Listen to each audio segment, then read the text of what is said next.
নবীগণ 4 শ্রেণীর লোক। কয় শ্রেণী বলেন সবাই, কয় শ্রেণী? নবীগণ, সিদ্দিকিন, শুহাদা, সালিহিন। এই 4 শ্রেণীর লোক হচ্ছে আল্লাহ পাকের অনুগ্রহ প্রাপ্ত লোক। কাল আলহামদুলিল্লাহ, এরাই হলো অনুগ্রহ প্রাপ্ত দল। এখন নবী কারা? নবী হচ্ছেন যারা নাকি আল্লাহ পাকের কাছ থেকে ওহী প্রাপ্ত হয়েছেন, নিখিল মানুষের চিরন্তন শান্তি এবং কল্যাণের জন্য আল্লাহ পাকের নিকট থেকে সত্যের বিধান লাভ করেছেন। তারাই হচ্ছেন নবী, যারা আল্লাহ পাকের কাছ থেকে ওহী প্রাপ্ত হয়েছেন। আর নবীরা হচ্ছেন মাসুম, নবীরা হচ্ছে বেগুনাহ। নবীদের কোনো ভুল নাই, নবীদের কোনো গুনাহ নাই। কান সুবহানাল্লাহ। এই পৃথিবীর মধ্যে সুপার কোয়ালিটির মানুষ, সর্বশ্রেষ্ঠ মানুষ কারা? নবীরা। সর্বশ্রেষ্ঠ মানুষ কারা? এখানে আবার এক শ্রেণীর লোকেরা বলে যে নবীরে মানুষ কোয়া যাবে না। আছেন এমন লোক, নবীরে মানুষ কোয়া যাবে না। কেন? কয় না নবীর সম্মান কত। আচ্ছা, নবীরে মানুষ বলবো না তো বলবোটা কি? নবীরা কি ফেরেশতা? যদি ফেরেশতা বলি তাহলে কি নবীদের মর্যাদা বাড়ানো হলো? বলেন আপনারা, বাড়ানো হলো? তাহলে নবীদের কি বলবো? তারা কি জেন?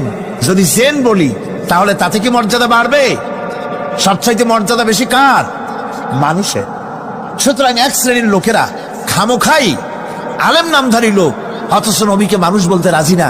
কোরআনে কারীম সাফ করে আল্লাহ পাক পরিষ্কার করে বলেছেন, قل إنما أنا بشر مثلكم يوحى إلي أنما إلهكم إله واحد। নবী বলুন, আমি তোমাদের মতো মানুষ, আমার উপরে ওহী আসে। ইন্নামা আনা বাশারুম মিসলুকুম, তোমাদের মতো মানুষ।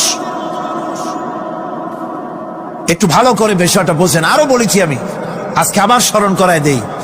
আল্লাহ শিখাই দিচ্ছেন, বলুন আমি তোমাদের মতো মানুষ, ফেরেশতা নই, জিন নই, আমার কাছে ওহী আসে। পার্থক্য এখানে। তবে আরো পার্থক্য আছে, সেটা হচ্ছে আমরা হচ্ছি সাধারণ মানুষ, নবীরা হচ্ছেন অসাধারণ মানুষ। সুবহানাল্লাহ। আমরা হচ্ছি মানব, রাসূল আল্লাহর পয়গম্বর হচ্ছেন মহামানব। কথা বুঝে আসছে? তার মানে হলো আমরা সাধারণ মানুষ। সাধারণ মানুষেরা গুনাহ করতে পারে, ভুল করতে পারে, সব রকমের গুনাহ করতে পারে। নবীরা কোনো গুনাহ করতে পারেন না। আল্লাহ পাক তাদের দিয়ে গুনাহ করান না। আল্লাহ পাক ফেরেশতা দিয়ে, আপন কুদরত দিয়ে নবীদেরকে হেফাজত করেন। সুবহানাল্লাহ। সুতরাং এই কথা বিশ্বাস করতে হবে, সমস্ত নবীরা হচ্ছেন মানুষ। নবীদের আদর্শই কেবলমাত্র আদর্শ, সেই আদর্শকেই গ্রহণ করতে হবে, তাকেই একমাত্র নেতা হিসাবে গ্রহণ করতে হবে। আবার নেতা বলতেও রাজি না। মুশকিল কি এক জায়গায়? কয় যে নেতা বলা যাবে না। কেন? কয় যে ওই যে মানুষেরা বলে, স্লোগান দেয়, আমার নেতা, তোমার নেতা, অমুক তমুক, হেন তেন। তো এগুলির সাথে নবীরে মিশানো এটা ঠিক না। আচ্ছা, নবীরে নেতা কব না, কবটা কি? নবী কি হয় নেতা হবে, না হয় অনুসারী হবে। এর বাইরে তো কিছুই নাই। হয় ইমাম, না হয় মুক্তাদি। বাইরে কি? বাইরে তো নাই কিছু। সুতরাং নবীকে মুক্তাদি হবে, নবীকে অনুসারী হবে? নিশ্চয়ই হাজার বার নবী হচ্ছেন ইমাম, নবী হচ্ছেন নেতা। আমরা যখন আরবিতে বলি, ওনারা নিজেরাও আরবিতে বলেন, তখন কোনো আপত্তি হয় না। আল্লাহুম্মা সাল্লি আলা সাইয়্যিদিনা মুহাম্মদ। সাইয়্যিদিনা মানে হচ্ছে আমাদের লিডার, আমাদের নেতা।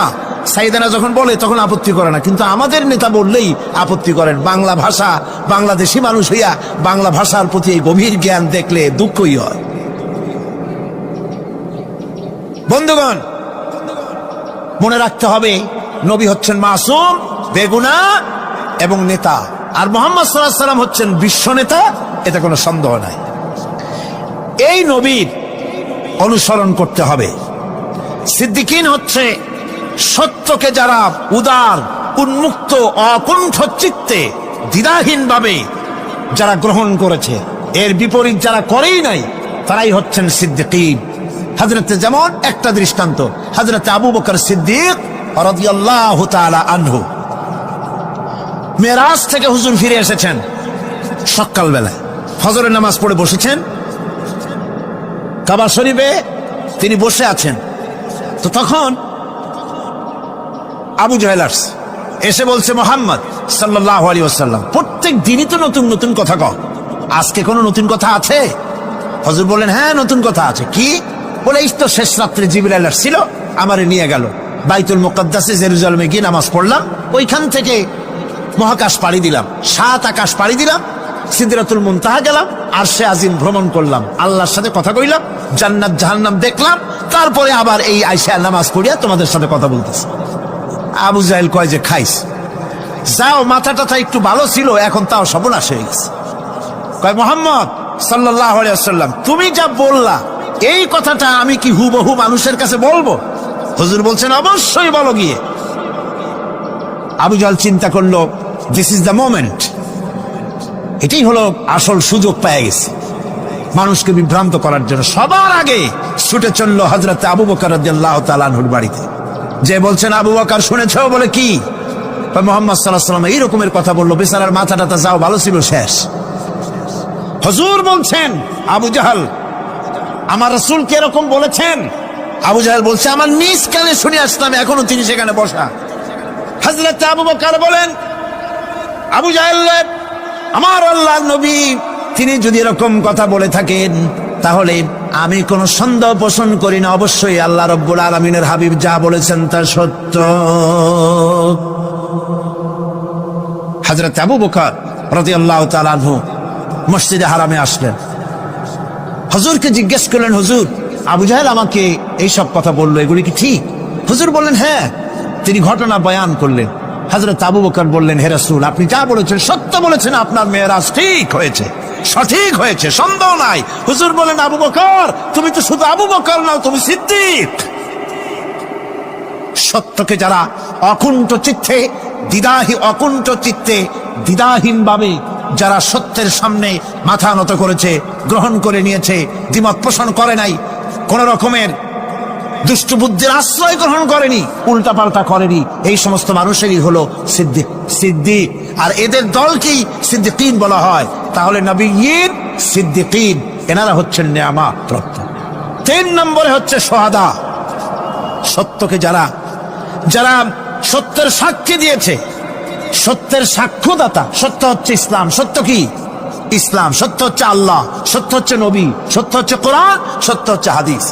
এই মহাসত্যকে যারা স্বীকৃতি দিয়েছে, নিজেদের কথা দিয়ে, কাজ দিয়ে, ধন দিয়ে, সম্পদ দিয়ে, এমনকি নিজের জীবনটা এই রাস্তায় বিলিয়ে দিয়ে মহাসত্যের চিরস্থায়ী সাক্ষী দিয়ে দুনিয়া থেকে যারা বিদায় হলেন, ওনারা হচ্ছেন শহীদ। আজ রাস্তাঘাটে শহীদ হয়, যার তার নামের আগে শহীদ বসায় দেয়। শহীদ এত সোজা জিনিস নয়। আল্লাহর রাস্তায়, ধর্মের জন্য, ইসলামের জন্য, আল্লাহর জন্য, কোরআনের জন্য, রাসূলের জন্য যারা জীবন দেন তারাই হচ্ছে শহীদ।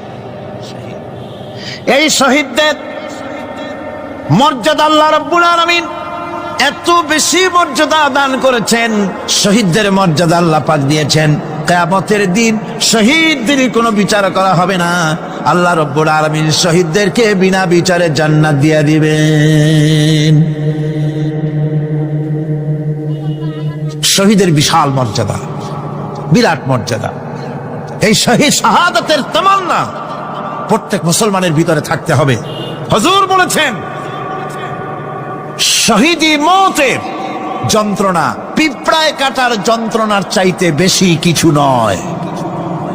শাহাদাত হচ্ছে এপারে মওত আর ওপারে আল্লাহর সঙ্গে দেখা হয়ে যাবে। শহীদি মওত হচ্ছে আল্লাহর সঙ্গে দেখা করার একটা সেতু বন্ধন, একটি সেতু, একটি ব্রিজ, একটা পুল, একটা সাঁকো। এপারে দুনিয়া, ওপারে আল্লাহ পাকের সঙ্গে দেখা হবে। সুবহানাল্লাহ। ভাইরা, ইসলামের জন্য যারা জীবন দিলেন, যারা শাহাদাত বরণ করলেন, তারা জাতির সম্মানের পাত্র। সেই সম্মান, সেই মর্যাদা আল্লাহ রাব্বুল আলামিন শহীদদের প্রদান করেছেন। হযরত আব্দুল্লাহ জুলবাজাদাইন, যার কথা বুখারীতে লেখা হয়েছে, সুবহানাল্লাহ কোন যুবক মানুষ ইসলাম কবুল করেছেন। ইসলাম কবুল করতে গিয়ে বাড়ি ঘর, জায়গা জমি কিছুই ছিল না। ছোট্ট অবস্থায় বাবা মারা গেছে, চাচার ঘরে লালিত পালিত হচ্ছিলেন। এরপরে রাসূলের প্রতি ঈমান আনবেন, চাচার ভয়তে পারেন না। হুজুর হিজরত করলেন। আব্দুল্লাহ তার নাম ছিল আব্দুল উজ্জা। তিনি চলে গেলেন চাচার কাছে। চাচা গো, মুহাম্মদ সাল্লাল্লাহু আলাইহি ওয়াসাল্লাম আল্লাহর নবী, ব্যাপারে তোমার মত কি? তিনি বলেন, আমারও তো তাই মনে হয়। যদি তাই মনে হয় তার উপর ঈমান আনবেন কিনা? চাচা বলে, না, কখনো ঈমান আনবো না। ভাতিজা বলতেছেন, চাচাজি, বছরের পর বছর ধরে অপেক্ষা করতেছিলাম, আমি আপনার অধীনে আছি বলে ইসলাম কবুল করতে পারি নাই। আমার ইচ্ছা ছিল আপনি আগে করবেন, তারপরে আপনাকে দেখা দেখি আমি করব। কিন্তু আপনি যখন ইসলাম কবুল করলেন না আর করবেন না বলে যখন ঘোষণা দিলেন, আপনাকে উপস্থিত রেখে আমি ঘোষণা দিলাম, লা ইলাহা ইল্লাল্লাহু মুহাম্মাদুর রাসূলুল্লাহ। চাচা বলছে, ভাতিজা, এর পরিণাম জানো? কয়, না, জানি না। এর পরিণাম হচ্ছে তুমি আমার বাড়িতে থাকো, আমার বাড়ি ছাড়তে হবে। বললেন, রাজি আছি। উট ছাগল ভেড়া ঘোড়া যা দিছি ছাড়তে হবে। বলছে, রাজি আছি। চাচা বলছে, শুধু তাই নয়, পরনে যে লুঙ্গি আছে, গায়ে যে জামা আছে, তামার পয়সার লুঙ্গি জামা ছাড়তে হবে। ভাতিজা বলছে, ঈমানের জন্য যা চাও সব ছাড়িয়ে দেব। জামা লুঙ্গি খুলে ফেলে দিয়ে দিলেন। হাদিস। তিনি চলে গেলেন মায়ের কাছে ওই অবস্থায়। মা এই যুবক ছেলেকে উলঙ্গ অবস্থায় দেখে 2 হাত দিয়ে নিজের চোখ চেপে ধরেছেন। বাবা, তোমার এই অবস্থা কেন? ছেলে বলছেন, মা, ঈমান আনার কারণে আমার এই অবস্থা হয়েছে। মা বলে, বাবারে, কি চাও আমার কাছে? আব্দুল উজ্জা বলছে, মা, কিচ্ছু চাই না, একটুখানি কাপড় আমারে দাও, আমি বিশ্ব নবী মুহাম্মদ সাল্লাল্লাহু আলাইহি ওয়াসাল্লামের খেদমতে যেতে চাই। মায়ের কাছে পুরানা কম্বল ছিল, কম্বলটা তিনি দিয়ে দিলেন। হযরতে, এখনো তো সে মুসলমান হয়নি, ওই কম্বলটা ছিঁড়ে নিয়ে 2 টুকরা করে কম্বলটা পরলেন, আদাটা, তাতে করে হাঁটু ঢাকে না, আর একটা কোন রকম গায়ে দিলেন। এরপরে হেঁটে হেঁটে কষ্ট করে মদিনায় চলে গেলেন। মসজিদে নববীর ভিতরে ঢুকে দরজার কাছে বসা বিশ্বনবী জনাবে মুহাম্মদুর রাসূলুল্লাহ সাল্লাল্লাহু আলাইহি ওয়াসাল্লাম মসজিদে নববীতে, যুবক, হাঁটুর উপরে কাপড়, মাথার চুল উস্কো খুস্কো চেহারা, ক্ষুধার্ত চেহারা। হুজুর জিজ্ঞেস করছেন, তুমি কে? তিনি বললেন, আমার নাম আব্দুল উজ্জা। তোমার এই অবস্থা কেন? তিনি বললেন, হুজুর, ঈমান আনার জন্য বাড়ি ঘর জায়গা জমিন উট বাছুর সব হারাইছি, এমনকি পরনের লুঙ্গিও আমারে দেয় নাই, মার কম্বলটা ছিঁড়িয়ে এনেছি। নবীজি আসহাবে সুফফার ভিতরেই তাকে বসতে দিলেন, তাকে থাকতে দিলেন, আর বললেন, তারে কোরআন শরীফ শিখাবা। আব্দুল উজ্জাকে হুজুর বললেন, তোমার নাম উজ্জা নয়, তোমার নাম আব্দুল্লাহ। হাদিস শরীফে এসেছে, আল্লাহর কাছে 2টা নাম বেশি প্রিয়, একটা হচ্ছে আব্দুল্লাহ আর একটা হচ্ছে আব্দুর রহমান। মুসলমান হলেন। এরপরে আসহাবে সুফফার মধ্যে বসে আছেন, কোরআন শরীফ জোরে জোরে তেলাওয়াত করেন। আসহাবে সুফফা রাসূলের কাছে নালিশ করলেন, অভিযোগ করলেন, হুজুর, এই আব্দুল্লাহর কোরআন শরীফ এত জোরে পড়ে, তার চিল্লানির জ্বালায় আমরা বিশ্রাম করতে পারি না। নবীজি বললেন, সাহাবীরা, আব্দুল্লাহকে বেশি করে চিল্লাইতে দাও, বাধা দিও না, কারণ তার ঈমান বড় দামের ঈমান হয়েছে, ঈমান আনতে গিয়ে কিছু আনতে পারে নাই, তাকে বাধা দিও না, প্রাণ ভরে চিল্লাইতে দাও, জোরে জোরে পড়তে দাও। ইতিমধ্যে তাবুকের যুদ্ধের রণদামামা বেজে উঠেছে। রোমান সৈন্যরা হুজুরের সঙ্গে যুদ্ধ করবে, জিহাদ করবে, ইসলামকে পরাজিত করার জন্য তারা আক্রমণের প্রস্তুতি নিল। নবীজি রোমানদের সঙ্গে লড়াই হবে বলে সাহাবায়ে কেরামদের কাছে সাহায্য চাইলেন, যার কাছে যা আছে অস্ত্রপাতি জমা করো, টাকা দাও, পয়সা দাও। সবাই মিলে দিতে লাগলেন। দিতে দিতে মহিলারা গলার হার, নাকের ফুল, কানের দুল হুজুরের সামনে স্তূপ হয়ে গেছে, টাকা কড়ি, সোনা দানা সব শুদ্ধ। হুজুর বলছেন, সাহাবীরা, সবাই তো সব জিনিস দিলে, আমার আবু বকররে দেখি না কেন? হযরত আবু বকর রাদিয়াল্লাহু তাআলা আনহু একটা পিলারের আড়ালে দাঁড়ানো ছিলেন। হুজুরের ডাক শুনে তিনি আসলেন। হাতে ছোট্ট একটা থলি, চোখে পানি। থলিটা হুজুরের হাতে তুলে দিলেন, হুজুর থলি ছাড়লেন, দেখা গেল কয়েকটা দেরহাম আর কয়েক কেজি গম, আর কিছু নাই। হুজুর তাকালেন, দেখছেন আবু বকর রাদিয়াল্লাহু তাআলা আনহুর চোখের পানিতে দাড়ি ভিজে ভিজে পড়তেছে। হুজুর বললেন, আমার সাহাবীরা, আজ তোমরা সকলে মিলে যে দান করেছো, সেই দানের তুলনায় আবু বকর যে দান করেছে আল্লাহ রব্বুল আলামিনের কাছে তা বেশি মূল্য হয়েছে। মনের মধ্যে অনেকের প্রশ্ন জাগলো, কেমন করে তা হলো? আমরা এত এত দিলাম। হুজুর জিজ্ঞেস করলেন, ও সাহাবী, তুমি কত দিয়েছো, বাড়ি কত আছে? তিনি বললেন, এত দিছি, এত আছে। তুমি কত দিয়েছো, কত রেখে এসেছো? প্রত্যেকে এরকম বলল। হযরতে ওসমান, হযরতে ওমর, হযরতে আলী রিদওয়ানুল্লাহ তাআলা আলাইহিম আজমাইন, তারাও বললেন, অর্ধেক এনেছি, অর্ধেক থুই আসছি, 2 ভাগ এনেছি, 1 ভাগ রেখে আসছি। সব শেষে নবীজি হযরত আবু বকর রাদিয়াল্লাহু তাআলা আনহুকে প্রশ্ন করলেন, আবু বকর, তুমি কি এনেছো আর বাড়ি কি রেখে এসেছো? হযরত আবু বকর বলেন, ইয়া রাসূলুল্লাহ, ইয়া হাবিবাল্লাহ, আমার বাড়িতে জাগতিক সম্পদ বলতে যা বুঝায় সবটুকু এনে নবীজির কদম মোবারকে দান করে দিয়েছি। আবু বকরের ঘরে এখন আল্লাহ আর তার রাসূল ছাড়া কোনো জিনিস বাকি নাই, যা ছিল সব এনেছি। হুজুর জিহাদে রওনা হলেন 30,000 সৈন্য সাথে, 30,000 সৈন্য নিয়ে নবীজি তাবুকের দিকে চললেন। পথের মধ্যে হযরতে আব্দুল্লাহ এসে হুজুরের সামনে দাঁড়ায় গেছেন। আব্দুল্লাহ এসে বলেন, ইয়া রাসূলুল্লাহ, একটু দাঁড়ান। এই জিহাদে মেয়ে লোক পুরুষেরা সাহাবীরা সবাই প্রাণ ভরে দান করলো, কিন্তু আমি এমন এক বান্দা, আল্লাহর কিছুই দিতে পারলাম না। আমার তো দেওয়ার মতো কিছুই নাই হুজুর, আমার দেওয়ার মতো কিছুই নাই। তবে আমি আপনার কাছে দোয়া চাই, আপনি দোয়া করুন, আমি যেন এই যুদ্ধে, এই জিহাদের ময়দানে আমি যেন শহীদ হতে পারি। নবীজি বললেন, একটু বাকল নিয়ে আসো গাছের। একটা গাছের বাকল আনা হলো। এই বাকলটা হুজুর নিজ হাতে আব্দুল্লাহর হাতে বাঁধা দিলেন, আর বললেন, রব্বুল আলামিন, আমি আব্দুল্লাহর রক্ত কাফেরদের জন্য হারাম করে দিলাম। হযরত আব্দুল্লাহ কেঁদে জারজার হয়ে চলে যাচ্ছেন, বলছেন, ইয়া রাসূলুল্লাহ, আমি চাইলাম শহীদ হব, আর আপনি আমার রক্তকে কাফেরদের জন্য হারাম করে দিলেন।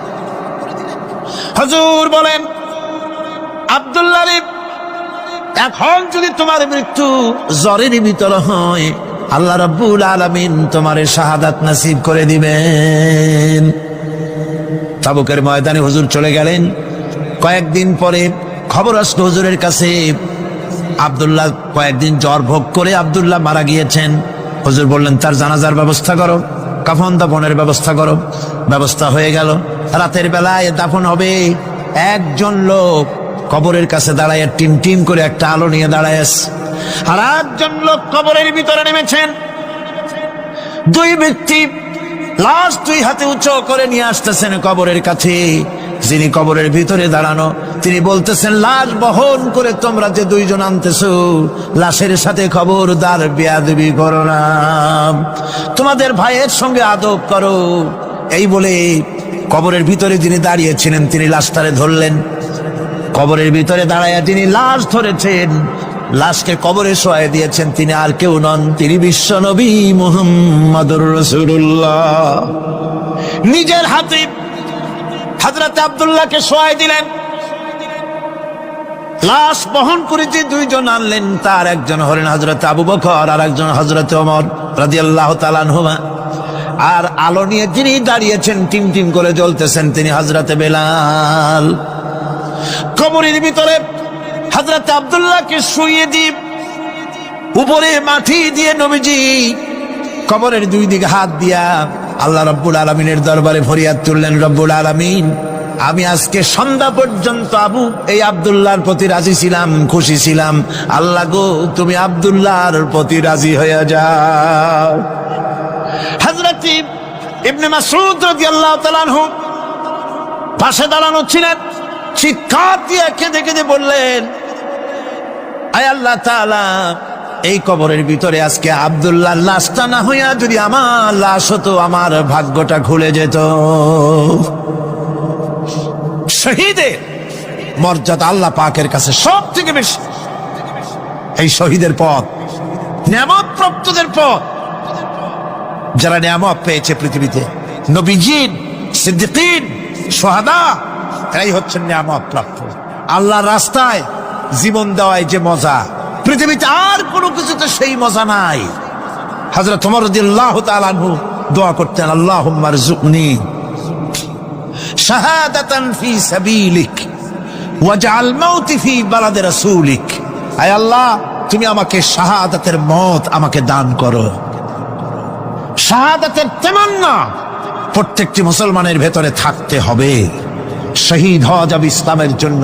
সময় হয়তো আসতে পারে, হয়তো এমন সময় আসতে পারে যখন কোরআনের মর্যাদাকে টিকে রাখার জন্য, সুন্নতে নববীকে টিকে রাখার জন্য জান দেওয়া লাগতে পারে। তখন কি আপনারা জীবন দিতে পারবেন? এরপরে চতুর্থ নম্বরে হচ্ছে সালিহিন। চতুর্থ নম্বরে কি? সালিহিন। সালিহিন হচ্ছে জীবনের প্রত্যেকটি ক্ষেত্রে যারা একনিষ্ঠভাবে আল্লাহর বিধান পালন করেছেন, যারা পুণ্যের সাথে সুদৃঢ় থেকেছেন, যারা অটল থেকে পুণ্যের সাথে হকের সাথে অটল থেকেছেন, কোন অবস্থাতেই ইসলামী আদর্শের বিরুদ্ধাচরণ করেনি, তারাই হচ্ছেন সালিহিন। ইসলামের আদর্শ ছাড়ে নাই, পরিত্যাগ করে নাই, জীবনের সবকিছুর বিনিময় এটাকে আঁকড়ে ধরে থেকেছেন, ইসলামী আদর্শের পরিপন্থী কিচ্ছু করেন নাই। এরা হচ্ছেন সালিহিন। কোন আলহামদুলিল্লাহ। আল্লাহর অনুগ্রহ প্রাপ্ত কয় শ্রেণী? 4 শ্রেণী। নবীজিন, সিদ্দিকিন, শুহাদা, সালিহিন, এই 4 শ্রেণীর লোকেরাই হচ্ছে নিয়ামত। আমরা বলেছি সিরাতাল্লাযীনা আন'আমতা আলাইহিম গায়রিল মাগদুবি আলাইহিম ওয়ালাদ-দাল্লিন। নিয়ামত প্রাপ্তদের পথ চাই, অনুগ্রহ প্রাপ্তদের পথ, আর অভিশপ্ত পথভ্রষ্টদের পথ আমরা চাই না। আমরা পরিহার করে চলবো, এটা একটু আদাও বটে।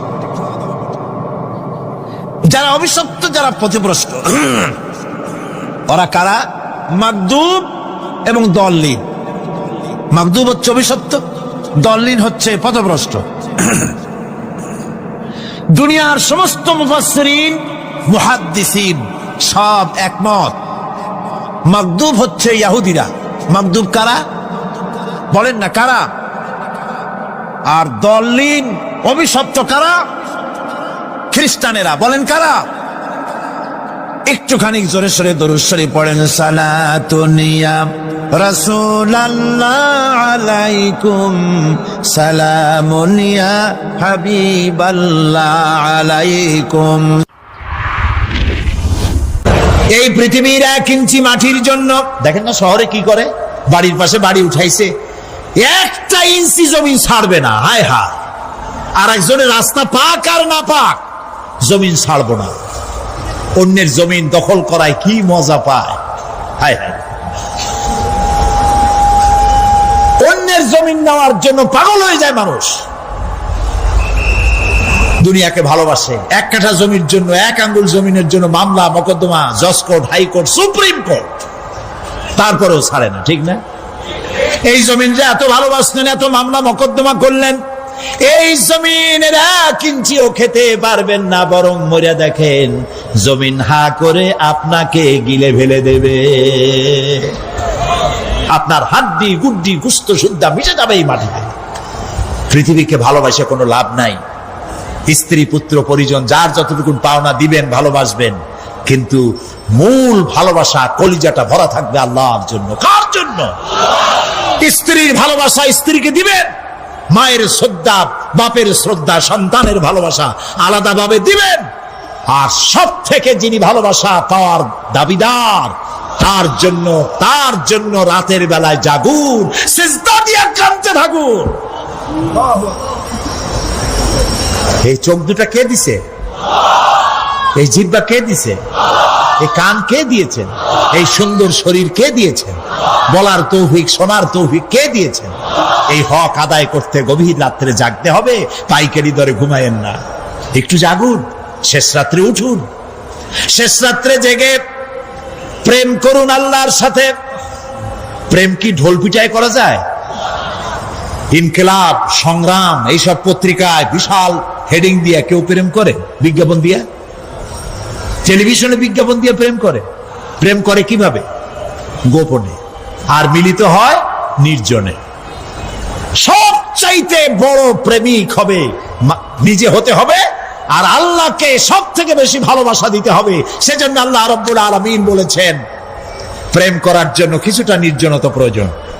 এজন্য দিনের আলোতে ওয়াজআলনান নাহারা মাআশা, দিন বানাইছি রুজি রোজগার করার জন্য। ওয়াজআলনাল লাইলা লিবাসা, আর রাত বানাইছি শান্তির বাহন হিসাবে, আচ্ছাদন। সূর্যের আলোর ঝলকানি চলে গেছে, আলোর তীব্রতা আর নাই। গোটা পৃথিবীর উপরে আমি একটা কালো চাদর দিয়ে ঢেকে দিলাম রাতের আধার, আর একেবারে অন্ধকার না করে আকাশে ডিম লাইটের মতো করে কতগুলি তারা জ্বালায়া দিলাম। এখন কেউ জেগে নাই, সব ঘুমানো। আমার প্রেমিক কে আছো? ওঠো, উজু করে সিজদায় পড়ে যাও, সিজদায় পড়ে যাও, কান্দো, গুনাহ মাপ চাও, যা করেছো মাপ চাও। তুমি গুনাহ করেছো আর আমি মাফ করার মালিক। ইন্নাল্লাহা ইয়াগফিরুয যুনুবা জামিআ, সব মাফ করে দেব, গুনাহগুলি নেকি দিয়া বদলায় দেব। আমার কাছে কাঁদো, চোখের পানি ফেলো। প্রিয় ভাই, সব রাতে জাগতে শিখুন। রাসূলুল্লাহ বলেছেন ওর থেকে ভালো স্বামী আর দুনিয়ায় নাই। কে বলেছেন? রাসূলুল্লাহ বলেছেন ওর থেকে ভালো স্বামী আর দুনিয়ায় নাই, যে গভীর রাত্রে নিজে জেগে তাহাজ্জুদের রুজু করে নিজের বউরে উঠায়। বউ উঠতে চায় না, পানি এনে বউয়ের মুখের উপরে ছিটায় দেয়, ওঠো বিবি, একসাথে তাহাজ্জুদের নামাজ পড়ি। রাসূলুল্লাহ বলেছেন ওর থেকে ভালো বউ পৃথিবীতে আর নাই, যে বউ রাতের বেলায় ঘুমের থেকে জেগে তাহাজ্জুদের উযু করে, স্বামীরে উঠাইতে চেষ্টা করে, ওঠে না, উযুর পানি স্বামীর চেহারায় ছিটায় দেয়, আর বলে স্বামী ওঠো, একসাথে তাহাজ্জুদের নামাজ পড়ি। এই পৃথিবীতে আমাদের ভালোবাসা যেন শেষ না হয়, এক জান্নাতে যেন থাকতে পারে। কাঁদো, ওঠো। গভীর রাত্রে তাহাজ্জুদের নামাজ পড়ে মাথাটা নিচু করে গুনগুন করে গাইতে থাকে, নিয়া আল্লাহু পড়ে, নিয়া আল্লাহু ইয়া রহমানু ইয়া রহিমু ইয়া হাইয়ু ইয়া কাইয়ুম। প্রাণ দিয়া বলেন ইয়া আল্লাহু ইয়া রহমানু ইয়া রহিমু ইয়া হাইয়ু ইয়া কাইয়ুম, ইয়া আল্লাহু ইয়া রহমানু ইয়া রহিমু ইয়া হাইয়ু ইয়া কাইয়ুম। তাহাজ্জুদের নামাজ পড়ে এভাবে আল্লাহরে ডাকে দেখেন, চোখ দিয়া পানির বন্যা নেমে আসে যদি ঈমান একটুও থাকে। এই কান্না, নবীজি বলেছেন জাহান্নামের ভয়তে আমার সাথে না ভরমানি করেছে। এই শরমে পড়ে বান্দা যখন চোখ দিয়া পানি ছেড়ে দেয়, ওই চোখের পানি নাকের অর্ধেক আসতে না আসতে আমি আমার বান্দারে মাফ করে দেই। আল্লাহু আকবার। আল্লাহ আমাদের কান্দার তৌফিক দাও, তাহাজ্জুদ পড়ার তৌফিক দাও, পাঁচ ওয়াক্ত নামাজ পড়ার তৌফিক দাও, তোমাকে ভয় করার তৌফিক দাও, তোমার ভয় আর মোহব্বত দিয়ে কলিজা ভরে দাও, তোমার রাসূলুল্লাহর মোহব্বত দিয়ে আমাদেরকে পাগল বানায় দাও। আল্লাহ, দুনিয়া বড় খারাপ জায়গা। এই দুনিয়ায় আল্লাহর কাছে সৌন্দর্য চাইতে হবে দুনিয়া, কিন্তু দুনিয়াকে স্থায়ী মহব্বত করা যাবে না। প্রিয় ভাই সব, আপনি যদি লন্ডনে যান, আমেরিকায় যান, কোনোদিন যান নাই, যাইতে হলে এখান থেকে টেলিফোন করেন, ওখানে বন্ধু বান্ধব আছে নাকি? তো লন্ডনে আমেরিকায় সেখানে যাবেন, ওখানে আপনার বন্ধু বান্ধব গ্রামের লোক আছে কিনা খোঁজ করেন, ঠিক না? আবার এখান থেকে ফরেন কারেন্সি নিয়ে যান, যেহেতু ওখানে টাকা চলবে না। টেলিফোন করেন, মোবাইল করেন, ফ্যাক্স পাঠান, আরো টাকা পয়সা সাথে নেন। এরপরেও চিন্তা থাকে, আল্লাহ এরপরে যদি কেউ না আসে তাহলে আমি যাবো কেমনে। এরপরে যাওয়ার সময় আবার বলে দেন যে ভাই আমি কিন্তু আসতেছি, লন্ডন কোনোদিন আসি নাই, তুমি কিন্তু এয়ারপোর্টে থাকো। একটা বিদেশে যাওয়ার জন্য এত প্রস্তুতি নেন, তো সব জায়গায় বন্ধু বান্ধব কেউ না কেউ তো আছে। কিন্তু আমরা এমন একটা দেশে যাব যেখানে কেউ নাই, ফরেন কারেন্সি চলে না, গ্রামের লোক নাই, বাবা নাই, বন্ধু নাই, মা নাই, কেউ নাই। যিনি রিসিভ করবেন, যার সাহায্যের কাঙ্গাল, বদামল করে তার শত্রু বানায় রাখছি, বন্ধু বানাইতে পারি নাই। তাহলে কি জবাব হবে কিয়ামতে? কি হবে কবরে? কি হবে উপায়? এই জন্যে প্রিয় ভাইয়েরা আমার, দুনিয়ার সঙ্গে মহব্বত কমায় দিয়া আখিরাতের মহব্বত বেশি করে করতে হবে।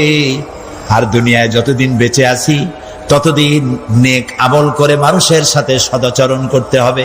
আল্লাহ তাআলা বলেছেন, লাইসাল বিররা আন তুওয়াল্লু ওয়াজুহাকুম কিবালাল মাশরিকি ওয়াল মাগরিবি ওয়ালাকিন্নাল বিররা মান আমানা বিল্লাহি ওয়াল ইয়াউমিল আখির। পূর্ব এবং পশ্চিমে কতবার তুমি মাথা ঝুঁকাইছো, এটাই কিন্তু তোমার জন্য কল্যাণ। এর মধ্যে কল্যাণ নিহিত নয়। তার মানে কি? আপনি কত সেজদা আল্লাহরে দিলেন, কত মানুষ তো আছে সেজদা দিতে দিতে কপালে কালো দাগ হয়ে গেছে, আছে না? কিন্তু মিথ্যা ছাড়ে না। কিয়ামতের দিন, বুখারী শরীফের হাদিস, আল্লাহ পাকের নবী বলেছেন, কিয়ামতের দিন সর্বপ্রথম আল্লাহ জিজ্ঞেস করবেন, বান্দা নামাজ পড়ছো কিনা। প্রথম প্রশ্ন কি? বলেন, প্রথম প্রশ্ন কি? যার নামাজ কবুল, তার সমস্ত নেক আমল মঞ্জুর। যার নামাজ কবুল হবে না, কোনোটাই মঞ্জুর হবে না। কথা বুঝতে পেরেছেন? নামাজ সঠিকভাবে আদায় করতে হবে। নবী করিম সাল্লাল্লাহু আলাইহি সাল্লাম ইন্তেকালের 5 দিন আগে থেকে জ্বরাক্রান্ত হলেন, রোগাক্রান্ত হলেন, জ্বরে আর মাথার যন্ত্রণায় অস্থির হয়ে যেতে লাগলেন, বেহুশ হন, আবার হুশ হন। যেদিন তিনি ইন্তেকাল করবেন তার আগের দিনেও তিনি জোহরের নামাজ পড়ার জন্য সাহাবীদের কাঁধের উপরে ভর দিয়ে নামাজ পড়তে গেছেন। পা উঁচু করে নিতে পারেন নাই, পা টেনে টেনে নিয়েছেন। তিনি সেখানে খুতবা দিলেন, বললেন, ও আমার উম্মতেরা, এই পৃথিবীতে আল্লাহ রাব্বুল আলামিন তার এক বান্দাকে পৃথিবীর সব জাগতিক সম্পদ দিতে চেয়েছিলেন, কিন্তু সেই বান্দা সব জাগতিক সম্পদকে উপেক্ষা করে আল্লাহর সঙ্গে দিদার করা বেশি পছন্দ করেছেন। কেউ কিছুই বুঝলো না। হযরত আবু বকর রাদিয়াল্লাহু তাআলা আনহু খুব কাঁদতে লাগলেন। তিনি বুঝতে পেরেছেন যে এই পৃথিবীতে সমস্ত সম্পদ দিতে চেয়েছিলেন আল্লাহ, যাকে তার নাম বিশ্বনবী, তিনি সবগুলি উপেক্ষা করে আল্লাহর সঙ্গে দিদার করা বেশি পছন্দ করেছেন। আমরা অতি তাড়াতাড়ি নবীজি থেকে নবীর এতিম হয়ে যাব। পরের দিন ইশার নামাজের রক্ত হলো, আজান হয়ে গেল, মসজিদে মুসল্লিরা ভরে গেছে, সাহাবায়ে কেরাম সব এসে গেছেন।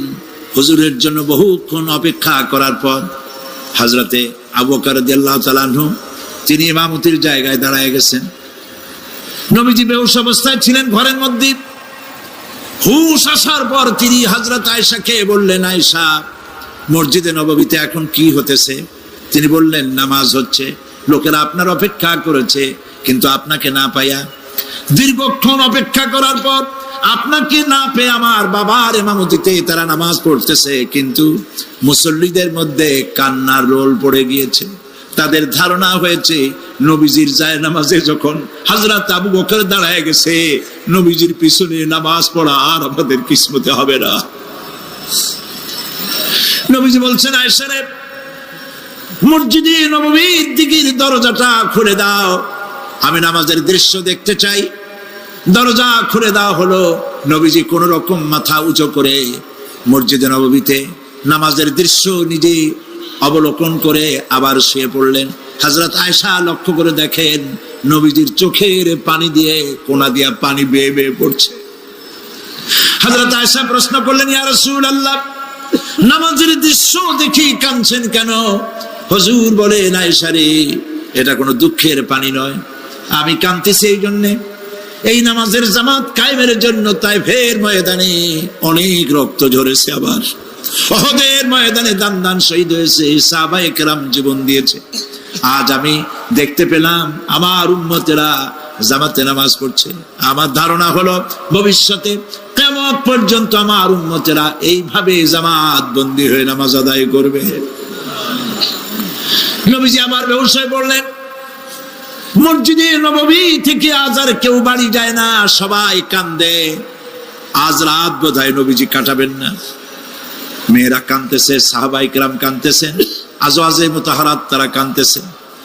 নবীজির আবার হুঁশ হলো, তাকায় দেখেন ঘরের মধ্যে কান্নাকাটি, মসজিদে নববীতে কান্নাকাটি। সব থেকে বেশি কাঁদতেছেন মা ফাতেমা।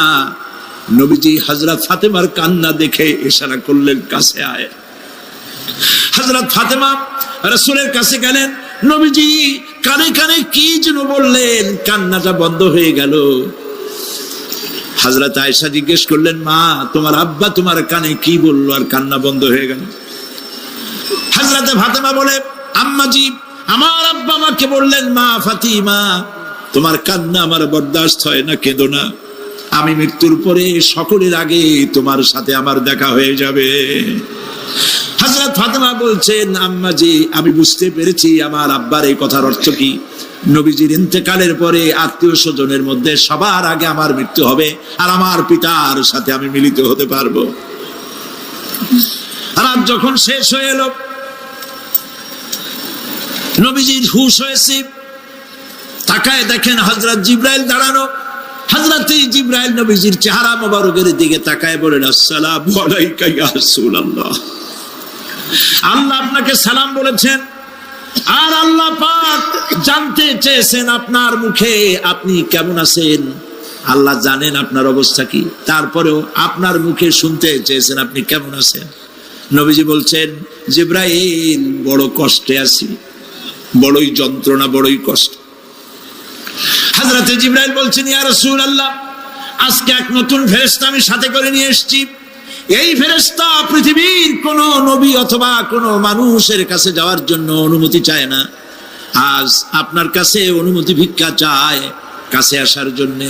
ওই ফেরেশতার নাম হচ্ছে মালাকুল মউত। হযরত মালাকুল মউত বলেন, ইয়া রাসূলুল্লাহ এই পৃথিবীতে আদম আলাইহিস সালাম থেকে নিয়ে পর্যন্ত কোন মানুষের জান কবজের জন্য আমার অনুমতি চাওয়া লাগে নাই, আর কোনোদিন লাগবে না।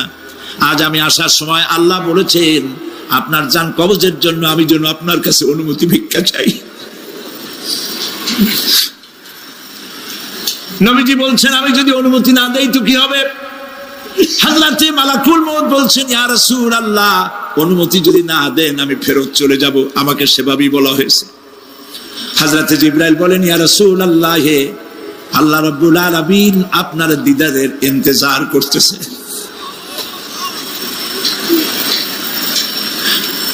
নবীজি বলছেন, মালাকুল মউত তুমি জান কবজের কাজ শুরু করো। মালাকুল মউত যখন কাছে এসেছে, রাসূল জিজ্ঞেস করলেন, আয়েশা ঘরে যে কয়েক টুকরা স্বর্ণ ছিল সেগুলোর কি অবস্থা? ছোট ছোট 6 টুকরা স্বর্ণ ছিল। হযরত আয়েশা বলছেন, হুজুর আমি এগুলো রেখে দিছি। হুজুর বলছেন, না রাখতে পারবে না, আমার ইন্তেকালের আগে খয়রাত করে দাও। মুহাম্মদ সাল্লাল্লাহু আলাইহি ওয়াসাল্লাম আল্লাহর কাছে অবস্থায় উঠবে না যে তার ঘরের ভিতরে সোনা ছিল, দিয়ে দাও, খয়রাত করে দিয়ে দাও। হযরত মালাকুল মউত রাসূলের জান কবজ শুরু করে দিলেন। রাসূলুল্লাহ জীবনের শেষ কথা বললেন, আসসালাত আসসালাত ওয়া মা মালাকাত আইমানুকুম। আমার উম্মতেরা বিদায় লগ্নে বলে গেলাম, নামাজ নামাজ নামাজ ছেড়ে দিও না।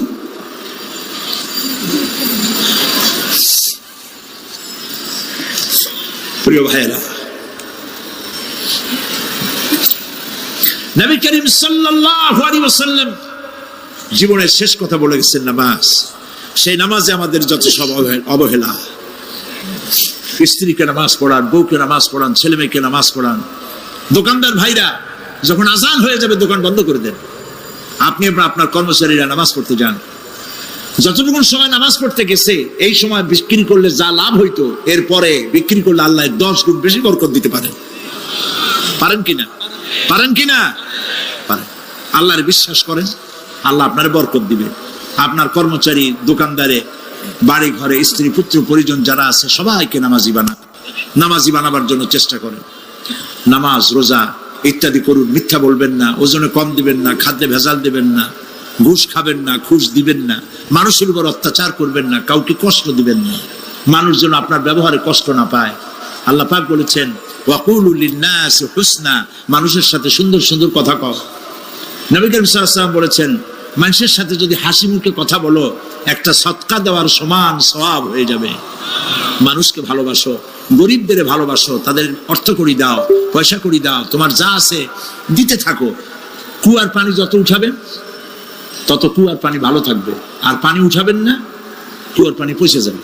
এই জন্য আল্লাহর রাস্তায় পয়সা যত ইনকাম হচ্ছে খরচ করতে থাকেন, আল্লাহ পাক দিতে থাকবেন। আল্লাহ পাক বলেছেন যে সদকার মালকে আল্লাহ বৃদ্ধি করে দেন, আর দান সদকা যারা করে না, যাকাত দেয় না, তাদের মালকে আল্লাহ ধ্বংস করে দেন, হালাক করে দেন। এগুলোর দাম নাই, অশান্তি বাড়বে, বউ কথা শুনবে না, সন্তানাদি কথা শুনবে না, মামলা মোকদ্দমা, অশান্তি আর অশান্তি। আর আল্লাহর পথে থাকুন, আল্লাহ শান্তি বাড়ায় দেবেন। আমরা বলি আমিন।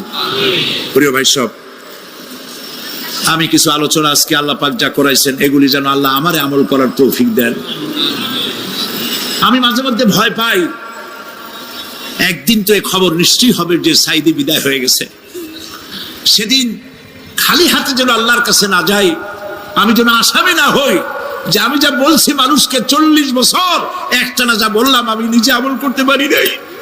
এরকম ভিক্ষুক যেন আমি না হই, আমি যা মানুষকে বলেছি আমি যেন তা আমল করতে পারি। আমি আপনাদের কাছে দোয়া চাই। আমরা কেউ বাঁচবো না, এই যে দেখা হলো আবার দেখা নাও হইতে পারে। সেই জন্য আমরা আমাদের জীবনকে যেন তৈরি করি। আপনারা কোরআন শরীফ পড়ুন, দিন শিখুন, ঈমান শিখুন, ভালো থাকুন, ভালো হয়ে চলুন। আল্লাহ রাব্বুল আলামিন পরীক্ষার জন্য আমাদেরকে এই ময়দানে ছেড়ে দিয়েছেন। প্রশ্ন কি হবে আল্লাহ সব বলে দিয়েছেন। প্রশ্ন কি হবে? তোমার যৌবন, এ ব্যাপারে প্রশ্ন করা হবে। কোন পথে ইনকাম করেছো প্রশ্ন করা হবে। কোন পথে খরচ করেছো প্রশ্ন করা হবে। দ্বীনের ইলম যতটুকু হাসিল করেছিলে তার কতটুকু নিজে পালন করেছো, আর দ্বীনের দাওয়াত কতটুকু মানুষের কাছে পৌঁছায়ছো, প্রত্যেকটি ব্যাপারে কিয়ামতে আল্লাহর কাছে জবাব দিতে হবে। এই জন্য কবি বলছেন আমল সে জিন্দেগি বনতি হ্যায় ये जन्नत भी व जहन्नम भी ये खाके अपनी फितरत है ना नारी ना नूरी। মানুষের জীবন আমল দিয়ে গঠন হয়, আমল দিয়ে জীবন গড়ে, নইলে এই মাটির তৈরি দেহ জান্নাত আর জাহান্নামের কিছু দিয়ে তৈরি হয় নাই। আপনি ইচ্ছে করলে দেহটারে জাহান্নামের জন্য উপযোগী করতে পারেন, ইচ্ছে করলে এই দেহটাকে জান্নাতের জন্য উপযোগী করতে পারেন।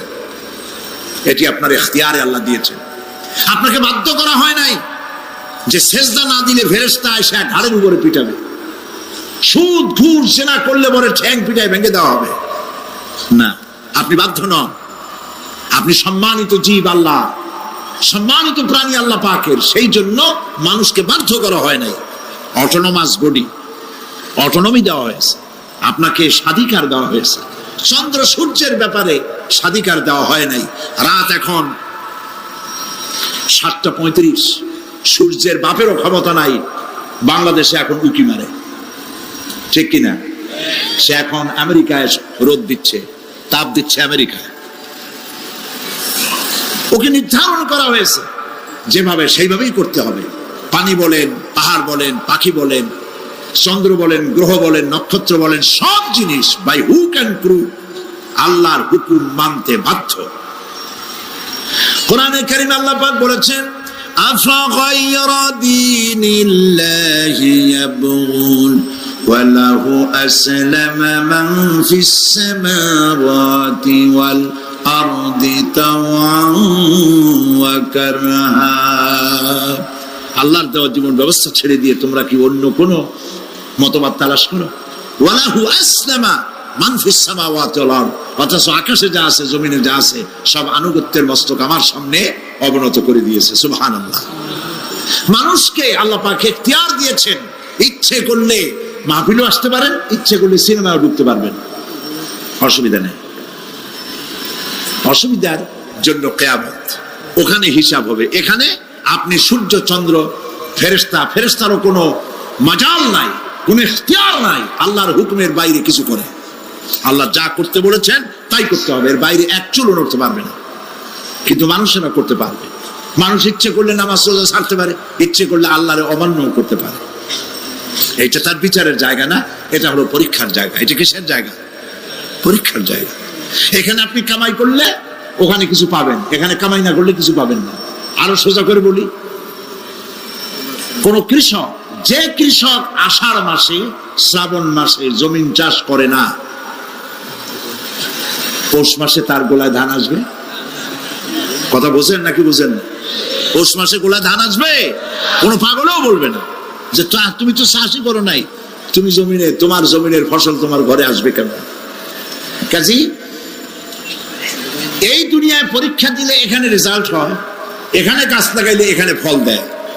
কিন্তু মানুষের জন্য আল্লাহ পাক যে আমল তৈরি করেছেন, পরীক্ষা নেবেন, সেই পরীক্ষার রেজাল্ট এখানে হবে না। পরীক্ষার রেজাল্ট আউট হবে কোথায়? আখিরাতে। বলেন সবাই, কোথায় হবে? পরীক্ষার রেজাল্ট আউট হবে কোথায়? আখিরাতে। এখানে আপনি যা কামাই করবেন এখানে রিটার্ন দেওয়া হবে না। এখানে যা কামাই করবেন সমস্ত কামাই 700 গুণ বর্ধিত আকারে কিয়ামতে আল্লাহ আপনার হাতে ধরাই দিবেন। আল্লাহর ওয়াদা কখনো মিছে হয়? মিছে হয় রাজনৈতিক দলের নেতারা, এই জাতীয় লোকেরা যারা মঞ্চে আসে আর বলে যে এবার আমাদের ভোট দেন, আমরা ক্ষমতায় যাইতে পারলে আপনারা না খাইয়া কেউ মরবেন না। কিন্তু কি খাইয়া মরবে তাও কয় না। সেদিন শুনলাম এই যে নির্বাচন এখন একটা চলতেছে, স্লোগান বাপ দাঁড়াইছে, ছেলে তো বলে রহিম ভাই আমার ভাই, তোমার ভাই, বাপের নাম রহিম। তারপরে শুনলাম বলতেছে বেগুন ভাইয়ের চরিত্র, আজকাল নাম রাখে তো আদর করে, বেগুন পটল, বেগুন ভাইয়ের চরিত্র ফুলের মতো পবিত্র। আমি আর একজনের পাশে থেকে কইল যে নামাজ পড়ে না, একক তো এমনই ফুলের মতো চরিত্র। তো দুনিয়ার ময়দানে আপনি যা কামাই করবেন এখানে রেজাল্ট আউট হবে, এখানে আপনি পাবেন ফল, এখানে পাবেন। যা করবেন এখানে গাছ লাগাবেন, ফল লাগাবেন, এখানে পাবেন। আর আল্লাহর জন্য যেটা করবেন সেটার ফল, সেটার রেজাল্ট কিয়ামতে বাইরে হবে। সুবহানাল্লাহ। এখানে পরীক্ষা দিয়ে যদি কেউ ফেল করে, ম্যাট্রিক পরীক্ষা দিয়ে ফেল করেছে, ফাজেল পরীক্ষা দিয়ে ফেল করেছে, আবার পরীক্ষা দিয়ে পাশ করার সুযোগ আছে, আবারও ফেল করেছে, আবারও পরীক্ষা দিয়ে পাশ করার সুযোগ আছে। 10 বার যদি ফেল করে আরো 10 বার পরীক্ষা দিয়ে পাশ করার সুযোগ আছে। কিন্তু কিয়ামতের দিন আল্লাহ রাব্বুল আলামিনের জীবনের পরীক্ষায় কোনো মানুষ যদি আল্লাহর আদালতে ফেল করে বসে একবার, দ্বিতীয়বার পরীক্ষা দেওয়ার আর কোনো সুযোগ নাই। এই পৃথিবীতে যদি কেউ নিম্ন আদালতে মামলায় হেরে যায়, জজ কোর্টে করবে, যদি হেরে যায় হাইকোর্টে করবে, হেরে গেলে আপিল করবে সুপ্রিম কোর্টে, সুপ্রিম কোর্টেও যদি হেরে যায় তাহলে প্রেসিডেন্টের কাছে আপিল করবে। সুযোগ আছে কয়েকবার। কিন্তু কিয়ামতের দিন জীবনের আদালতে কোনো মানুষ যদি একবার ফেল করে বসে, জীবনের মামলায় যদি একবার হেরে যায়, দ্বিতীয়বার আপিল করার আর কোনো জায়গা নাই। সে আখিরাতে রেজাল্ট আউট হবে। আমরা সব মরে যাব, আমরা সব কি হব? সব মরে যাব। আল্লাহ পাক আমাদেরকে উঠাবে না। বা মানুষকে কবরে রাখার সময় আমরা কি বলি? মিনহা খালাকনাকুম, জানেন না? পড়েন, মিনহা খালাকনাকুম ওয়া ফিহা নুঈদুকুম ওয়া মিনহা নুখরিজুকুম তারাতান উখরা। এই মাটি দিয়ে তোমাকে তৈরি করা হয়েছিল, এই মাটির মধ্যে রেখে গেলাম, এর থেকে আবার তোমাকে উত্থিত করা হবে। কে বলতেছেন এ কথা? আল্লাহ পাক বলছেন, আল্লাহ তাআলা বলছেন। কি নিষ্ঠুর এই পৃথিবী! ভেবে দেখেছেন কি একবারও কি ভেবে দেখেছেন এই পৃথিবী কত নিষ্ঠুর? এই সন্তান সন্ততি সব একটি মোহ, একটি মায়া, একটি মহব্বত, একটি প্রতারণা।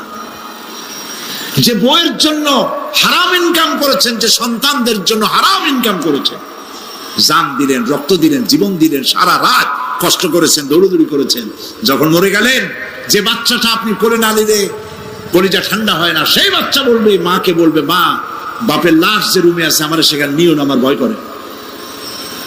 ঠিক কিনা? স্ত্রীও আরো দু একজন লোক না হলে লাশের ঘরে থাকতে পারবে না, তারও ভয় করবে। থাকলে বড় জোর মা থাকতে পারে, বাপ থাকতে পারে। যাকে বিবাহ করার পর অনেক সন্তান আছে, মা বাপকে চোখে দেখতে পারে না, বড় কথা মতো মায়ের সাথে কথা বলা বন্ধ করে দেয়। হয়তো কুমিল্লা এরকম নাও থাকতে পারে। বউ তো নালিশ করছে, মায়ের সাথে কথা কয় না।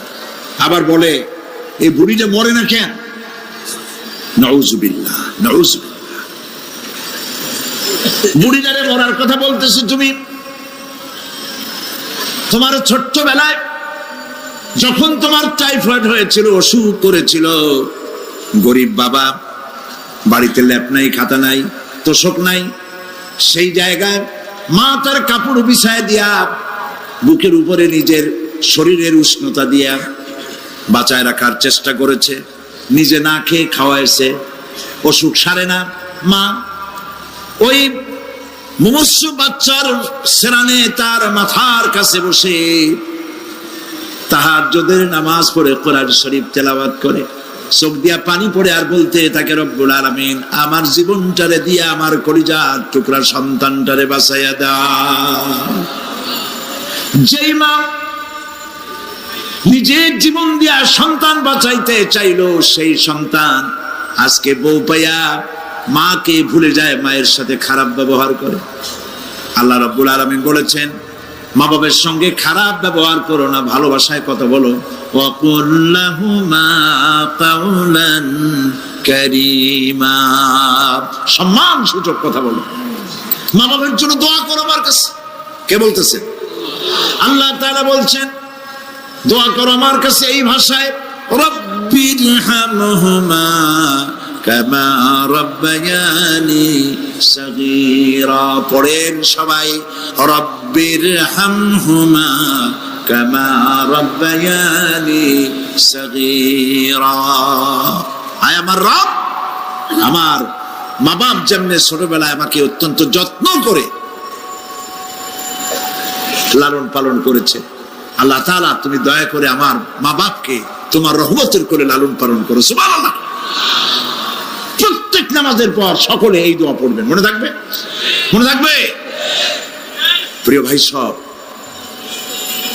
সেই কিয়ামতের মাঠে আমাদেরকে উঠতে হবে, আল্লাহর দরবারে উঠতে হবে। সেই সময় আমাদেরকে কেউ উপকার করবে না। يوم لا ينفع مال ولا بنون, সম্পদ আর সন্তান সন্ততি কোনো কাজে লাগবে না। মা তার সন্তানকে চিনবে না, সন্তান তার মাকে চিনবে না, বাপ তার সন্তানকে চিনবে না, কেউ কাউকে পরিচয় দিবে না। কি মারাত্মক অবস্থা! মানুষ চরম অসহায় হয়ে যাবে। চতুর্দিকে ফেরেশতার আনাগোনা, সূর্য মাত্র 1 হাত উপরে, প্রচন্ড তাপ নিয়ে সূর্য অবস্থান নেবে, মাথার চান্দি ফেটে গিয়ে গুনাহগারের মাথার মগজ গলে গলে পড়তে থাকবে। পিপাসার যন্ত্রণায় জিহ্বাটা ঝুলে কুকুরের মতো করে নাভিস্থল পর্যন্ত ঝুলে পড়বে। কেউ উপকার করবে, কেউ জিগাবেও না। অনেক লোক আছে পীরের কাছে মুরিদ হয় আর মনে করে পীর সাহেব তারে কিয়ামতে সুপারিশ করবে। অসম্ভব। আয়াতুল কুরসির মধ্যে আমরা পড়ি, মান যাল্লাযী ইয়াশফাউ ইনদাহু ইল্লা বিইজনিহি। কে আছে এমন, কার হিম্মত আছে আল্লাহ পাকের বিনা অনুমতিতে কথা বলে? সুবহানাল্লাহ বলে। কোথার পীর, কোথার খাজা বাবা হারায় যাবে। ইব্রাহিম আলাইহিস সালামের মতো পয়গম্বর কি মনে করে? আল্লাহর খলিল। ইব্রাহিম আলাইহিস সালাম আল্লাহর কি? আল্লাহর খলিল। আল্লাহর খলিল কিয়ামতের দিন বলবেন, আল্লাহ পাক, আয় আল্লাহ তাআলা, আমার বাপের কাছে আমার একটা ওয়াদা ছিল, আমি সুপারিশ করব তার জন্য, তুমি দয়া করে আমার বাপকে জাহান্নাম থেকে ক্ষমা করো, আমি তার জন্য সুপারিশ করতেছি। আল্লাহ তাআলা বলবেন, ইব্রাহিম, তোমার সুপারিশ মঞ্জুর হলো না। কথা বুঝতেছেন না? বুঝতেছেন না? ইব্রাহিম আলাইহিস সালাম যদি বাপের জন্য সুপারিশ করতে না পারে, ইব্রাহিম আলাইহিস সালাম তিনি যদি তার বাপের জন্য সুপারিশ করিয়া যদি ব্যর্থ হন, আপনার পিসাব কোন কামে লাগবে চিন্তা করেন। নবী করিম সাল্লাল্লাহু আলাইহি ওয়াসাল্লামকে প্রশ্ন করা হয়েছে, হে রাসূল, আপনার আব্বা আম্মার অবস্থা কি হবে? কথা কি শোনেন নাকি? আপনার আব্বা আম্মার অবস্থা কি হবে? নবী করিম সাল্লাল্লাহু আলাইহি ওয়াসাল্লাম বলেছেন, আমি আমার আব্বা আম্মার কোন উপকারে আসব না। ইন্না লিল্লাহি ওয়া ইন্না ইলাইহি রাজিউন। তাহলে কোন সাহসে মনে করতেছেন কোন পীর কোন একটা বিদেশ থেকে, দেশের থেকে একটা নাজিল হলো আর ওইটার পিছনে পিছনে দৌড়াবেন, সে আপনারা নাজাত দেবে, তার পায়ে চুমা খাবেন? এই পায়ে হাত দিয়ে কদম বুঝি করা বাদ দেন। টাকা ইনকাম করার জন্য মানুষকে ভুল পথে পরিচালিত করছে অনেক পীর। আছে না? এমন খালি মানুষে টাকা দেয়, জামায় অনেক পকেট, খালি টাকা নেয় সমানে ঢুকাইতে থাকে চতুর্দিক দিয়ে, বাইরে বোঝার উপায় নাই। কিন্তু অনেক পীর আছে এমন, ঢাকা শহরে বড় বড় মার্কেটের মালিক, আমি জানি, বড় বড় মার্কেটের মালিক, বিরাট ব্যবসায়ী, জামা পরিষ্কার করে না 2 মাসেও, মানুষকে দেখাবার জন্য গামছাটা নাকের কাছে ধরে ফত ফত করে আওয়াজ করে, মনে হয় যেন কাঁদতেছে। আজ বিশাল তাসান্ন হাবিজাবি জিকির শিখায়, লা ইলাহা কতক্ষণ, ইল্লাল্লাহ কতক্ষণ, আল্লাহ আল্লাহ কতক্ষণ, কোথায় পাইছো? ইল্লাল্লাহ ইল্লাল্লাহ কিসের জিকির? ইল্লাল্লাহ মানে কি? আল্লাহ ছাড়া, আল্লাহ ছাড়া, আল্লাহ ছাড়া, আল্লাহ ছাড়া কি? কাজী রাসূলুল্লাহ যা করেন এগুলি বেদাত। এই সব পীরের পাশে যাবেন না, মনে থাকবে।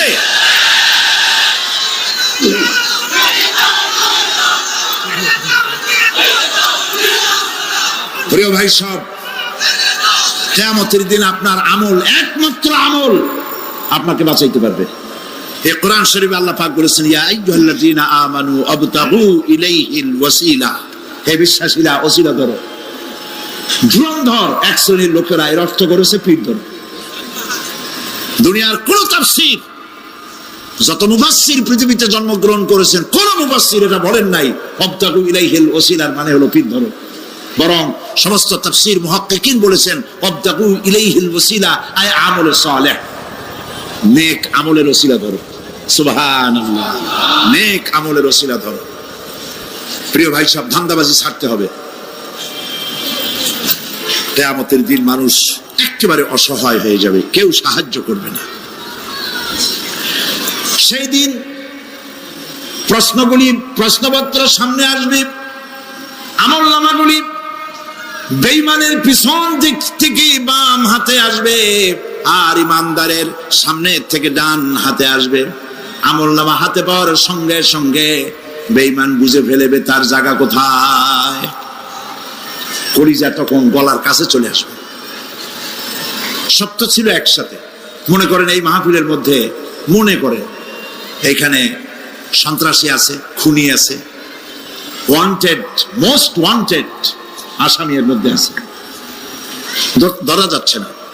অনেক মানুষের মধ্যে হঠাৎ করে অর্ডার হলো যে ভিতরে এসবিআইবি ঢুকিয়ে দেওয়া হয়েছে, গোয়েন্দা বিভাগের লোক ঢুকিয়ে দেওয়া আছে, সন্ত্রাসী মোস্ট ওয়ান্টেড যারা আছে বেরিয়ে পড়ো, এক মাসে চলে আসো। তখন অবস্থাটা কি হবে তাদের? মজা লাগবে? পায়ের রক্ত মাথায় উঠে যাবে, চোখ দিয়ে রক্ত পড়া শুরু করবে। সমস্ত মানুষ একসাথে ছিল হাসরের ময়দানে, হঠাৎ করে অর্ডার হয়ে যাবে, অন্তাজুল ইয়াউমা আইয়ুহাল মুজরিমুন, হে অপরাধীর দলেরা আলাদা হয়ে যাও। ইন্না লিল্লাহ, আলাদা হয়ে যাও। সমস্ত মানুষ সেখানে খালি পায়ে উঠবে, কারো পায়ে জুতা নাই, স্যান্ডেল নেই, পরনে কোনো কাপড় নাই, গায়ে কোনো কাপড় নাই, মাথায় কোনো আবরণ নাই। হযরত আয়েশা সিদ্দিকা রাদিয়াল্লাহু তাআলা আনহা, তিনি নবী করিম সাল্লাল্লাহু আলাইহি ওয়াসাল্লামের কাছে কিয়ামতের এই বর্ণনা শুনে কাঁদতেছিলেন আর বলতেছিলেন, হে আল্লাহর রাসূল, কিয়ামতে সকলকে ভাবে উঠতে হবে, এমনকি আমাকেও। হুজুর বললেন প্রত্যেকটি মানুষকেই উলঙ্গিনী হয়ে উঠতে হবে। তিনি প্রশ্ন করলেন তখন কি শরম হবে না? নবী করিম সাল্লাল্লাহু আলাইহি ওয়াসাল্লাম বলছেন জাহান্নামের ভয়তে কেউ কারো দিকে তাকাবার সুযোগ পাবে না। সব উপরের দিকে তাকায় থাকবে আর বলবে আল্লাহ আমারে বাঁচাও, আল্লাহ আমারে রক্ষা করো। সমস্ত নবী আদম আলাইহিস সালাম থেকে শুরু করে ঈসা আলাইহিস সালাম পর্যন্ত সব নবী বলবেন নাফসি নাফসি, আল্লাহ আমারে বাঁচাও, আমাকে রক্ষা করো। কোথায় যাবে আপনার পিছাব? একমাত্র ব্যক্তি বিশ্বনবী মুহাম্মদুর রাসূলুল্লাহ সাল্লাল্লাহু। মানুষেরা হয়রান হয়ে যাবে, আদম আলাইহিস সালামের কাছে যাবে, আবাল বাশার আপনি প্রথম মানুষ, আমরা বিপদে শেষ হয়ে গেছি, 50,000 বছর দাঁড়ায় আছি। কয় বছর দাঁড়ায় থাকতে হবে? কোথায় আছে? এই কোরআন শরীফ 50,000 সানা মিম্মা তাউদ্দুন। এই পৃথিবীতে গণনা করলে 12 মাসে 1 বছর, 12 বছরে 1 যুগ, এরকম করে করে 50,000 বছর পৃথিবীতে গুনলে যত বড় লম্বা হয়, বিচারের দিনটা এত বড় লম্বা হবে। সবাই বলবে আদম আলাইহিস সালাম আমাদের জন্য একটু আল্লাহকে সুপারিশ করুন যেন তিনি আমাদের বিচারটা তাড়াতাড়ি করে দেন। তিনি বলবেন আমার পক্ষে সম্ভব না, আল্লাহর সামনে দাঁড়িয়ে কথা বলার আমার কোনো সাহস নাই, আমি পারবো না। নূহ আলাইহিস সালামের কাছে যাও, নূহ আলাইহিস সালাম বলবেন আমি পারবো না। মুসা আলাইহিস সালামের কাছে যাও, তিনি বলবেন আমি পারবো না। ইব্রাহিম আলাইহিস সালামের কাছে যাও, একজন আরেকজনের কাছে পাঠাবে। সর্বশেষ ঈসা আলাইহিস সালামের কাছে লোকেরা আসবে, হাসরবাসী। ঈসা আলাইহিস সালাম বলবেন আমি তো পারবোই না, কারণ পৃথিবীর শত শত কোটি নাসারারা আমাকে আল্লাহর ছেলে বলেছে, অথচ আমি তাদের তা বলতে বলিনি। আমি নিজের ব্যাপারেই আজকে শঙ্কিত, আমারে তারা আল্লাহর ছেলে বলছে। আল্লাহ আজকে আমার সাথে কি ব্যবহার করবেন আমি তো জানি না, আমি নিজেই বিপদে আছি। তবে আমি তোমাদের ব্যাপারে একটা পরামর্শ দিতে পারবো। একজন ব্যক্তি আছে যার কাছে গেলে তিনি কথা বলতে পারবেন, তিনি বিশ্বনবী রাহমাতুল লিল আলামিন জনাব মুহাম্মদ রাসূলুল্লাহ সাল্লাল্লাহু আলাইহি ওয়াসাল্লাম। তার কাছে চলে যাও, হাসরবাসীরা তার কাছে চলে যাবেন। নবীজি সকলের কথা শুনে সিজদায় পড়ে কাঁদতে থাকবেন। তিনি বলবেন হাসরবাসীদের কাজ সুস্থ করবেন, এই কাজ আমার কাজ, আমি বলবো আল্লাহ পাককে। তিনি সিজদায় পড়ে কাঁদবেন, রব্বুল আলামিন প্রশ্ন করবেন হে আমার রাসূল, আপনার তো আজকে কান্দার দিন না, আপনি কাঁদেন কেন? আমি আপনাকে মাকামে মাহমুদ দিয়েছি, কাউসারের মালিক বানাই দিয়েছি। আপনি জান্নাতে প্রবেশ করার আগে কেউ বেহেশতে যাইতে পারবে না, এই সম্মান দিয়েছি, কাঁদেন কেন? নবীজি বলেন রব্বুল আলামিন যা তুমি আমার জন্য বরাদ্দ রেখেছো সব আমি পেয়েছি বা পাবো, আমি কান্দি আমার উম্মতের কি হবে? আল্লাহ রাব্বুল আলামিন তাকে পারমিশন দিবেন, আপনার নেককার জান্নাতি উম্মতগুলি আপনি বেছে নিন। নবী করিম সাল্লাল্লাহু আলাইহি ওয়াসাল্লাম পারমিশন পাবেন। আল্লাহর পারমিশন ব্যতি রেখে আল্লাহর দরবারে কথা উচ্চারণ করার ক্ষমতা কেন হবে না? সুবহানাল্লাহ। এই কথা ভাববার কোনো কারণ নাই। অমুক পীর সাহেবের অনেক মুরিদ আছে, সব মুরিদ টুরিদ নিয়ে নারায়ে তাকবীর জিন্দাবাদ, পীর সাহেব জিন্দাবাদ, এই সমস্ত বাদ বোধ কামে লাগবে না। ওয়া কুল্লুহুম ইয়াতিহি ইয়াউমাল কিয়ামাতি ফারদা। কিয়ামতের দিন প্রত্যেককে একজন একজন করে আসতে হবে আল্লাহর দরবারে। আল্লাহ বলেছেন একজন একজন একজন, মিছিল করার উপায় নেই। আল্লাহ রাব্বুল আলামিনের দরবারে হাজির হয়ে যাবে সেই কঠিন হাসরের ময়দানে বাঁচার জন্য। নবীজি দোয়া শিখায় দিয়েছেন, দোয়া করো আল্লাহুম্মা হাসিবনি হিসাবান ইয়াসীরা। পড়েন আমার সাথে, আল্লাহুম্মা হাসিবনি হিসাবান ইয়াসীরা, আল্লাহুম্মা হাসিবনি হিসাবান ইয়াসীরা। হে আল্লাহ, তুমি আমার সহজ হিসাব নাও। নবী করিম সাল্লাল্লাহু আলাইহি ওয়াসাল্লাম নিজেই দোয়া করেছেন।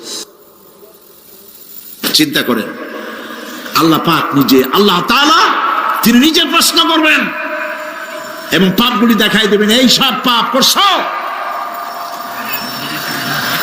মানুষ, আল্লাহর বান্দা ভয় চোটে কলজা গলা দিয়ে বেরিয়ে যেতে থাকবে, বেরিয়ে যেতে চাইবে, তার বাষ্পরুদ্ধ হয়ে আসবে, বলতে থাকবে, আল্লাহ আমি করে ফেলেছি, আমি মাপ চাই, তোমার কাছে ক্ষমা ভিক্ষা চাই। আল্লাহ রাব্বুল আলামিন বান্দার কাকুতি বিরতির দিকে লক্ষ্য করে বলবেন, বান্দারে আমি তোকে ক্ষমা করে দিলাম। এটাই হলো হিসাব ইয়াসির, সহজ হিসাব। এই সহজ হিসাব কার কিসমতে আছে, কার কিসমতে নাই, তা আমরা কেউ জানি না। এই দুনিয়াটাকে আল্লাহ পাক বানাইছিলেন পরীক্ষা নেওয়ার জন্য। কি জন্যে? পরীক্ষা নেওয়ার জন্য। পরীক্ষায় যার যে বয়স এখন আছে, এখানে আমার যা বয়স, আপনার যা বয়স, এই বয়সে যা যা করছি এখন হিসাব করেন। ছোটবেলায় কই মাছের কাঁচা গলার মধ্যে ঢুকছিল, তখন ক্লাস 2 তে পড়ি। এরকমের একটা ঘটনা মনে আছে কিনা? মনে নেই? অন্যের বাড়ির আম পাড়তে গিয়া বাড়িওয়ালার সামনে পড়ছিলেন, 2টা থাপ্পড় দিছিল। এসব কথা মনে আছে না? আছে কিনা? এই ছোট্ট ছোট্ট কথাগুলি, কোন পুকুর পাড়ে আসার খাইছিলাম, কেডা মারছিল, সেই ছোট্টবেলা থেকে এই পর্যন্ত এই ছোট্ট কথাগুলি যদি মনে থাকে, তাহলে বড় বড় পাপ কি কি করছেন তা মনে নাই। তাহলে নিজের হিসাব নিজে করো। কিয়ামতে আল্লাহ পাক আমলনামা হাতে দিবেন, বলবেন পড়ো, ইকরা কিতাবাক, পড়ো তোমার আমলনামা। তুমি তোমার হিসাবের জন্য আজকে তুমি নিজেই যথেষ্ট। পড়ে দেখো কি করছো। ইন্না লিল্লাহি ওয়া ইন্না ইলাইহি রাজিউন। হযরত ওমর ফারুক রাদিয়াল্লাহু তাআলা আনহু,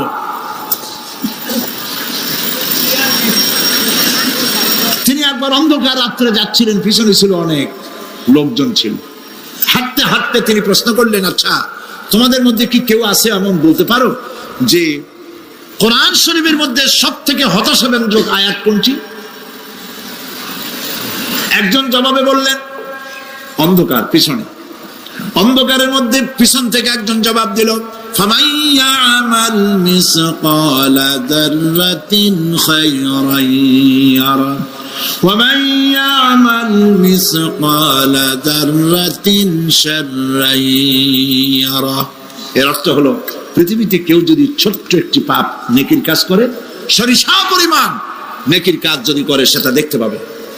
সরিষা পরিমাণ পাপের কাজ যদি করে, সেটা দেখতে পাবে।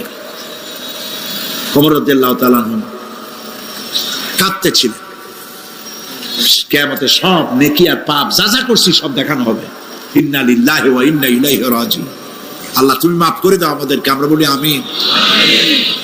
কতক্ষণ হাঁটার পরে তিনি প্রশ্ন করলেন, আচ্ছা মুমিনদের জন্য কোরআনের মধ্যে সব থেকে আশাব্যঞ্জক কোন আয়াত কি আছে?